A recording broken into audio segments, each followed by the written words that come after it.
Well, how are you today? Nice to be back with you on this Friday. And this morning, I'd just like to tell you the story of this watering can. I'm sure there's lots that's happened to this watering can, but the thing that happened to this watering can most recently was that it got lost. Helen was looking for it high and low. She looked all over the house. She looked in all the boxes. Couldn't remember if we've actually seen it since we moved 6 months ago. Felt she had, but just couldn't remember where. And there's just a few things that haven't really turned up after the move. I thought, is that one of them? Was the one box that just never quite made it? And yes, as of yesterday, she'd almost given up, I think. Okay, where can I get another little indoor watering can or whatever she uses it for? I'm not a gardener. I can't. No idea what plant she particularly uses it for. But then this morning she said, "I found it." Oh, where did you find it? Well, it was in the utility room, just where I'd looked for it yesterday. She said, I'm convinced that it was hiding somewhere in the utility room, just waiting till I wasn't looking, to sneak out, put it back on the work surface, get itself on the work surface, and say, "Yeah, found, here I am."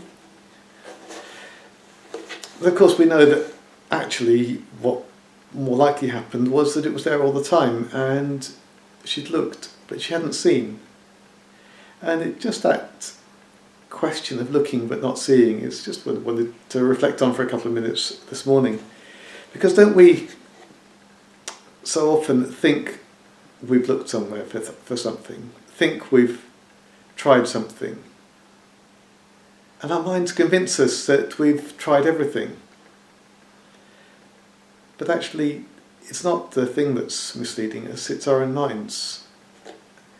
And sometimes we need to look back at the places we've looked before, not just when we're looking for a watering can that we've lost, but maybe we're looking for an answer to a question. I think we do this particularly, don't we, with God's truth. We think, "Oh, I've tried that. That's no good. I've got to sort this out by myself." And God says, "Just come back." Sometimes we turn back to something in the Bible we've read before and see, oh yes, that's what it's about. Or maybe it's something bigger that we just thought that God wasn't interested. We turn back to him and find that he's been there all the time. It's just us who've convinced ourselves that he's not there. He doesn't care. I was reading today in the book of Hebrews, the book I'm working through at the moment on my own, and it's just talking about a message is no use if you don't combine hearing the message with faith. It's like on Facebook or whatever, you scroll through loads of posts, and some of them make you laugh, and some of them you forward on to others because you think they might have been somebody else. But some, you say, "Yeah, I need to know that.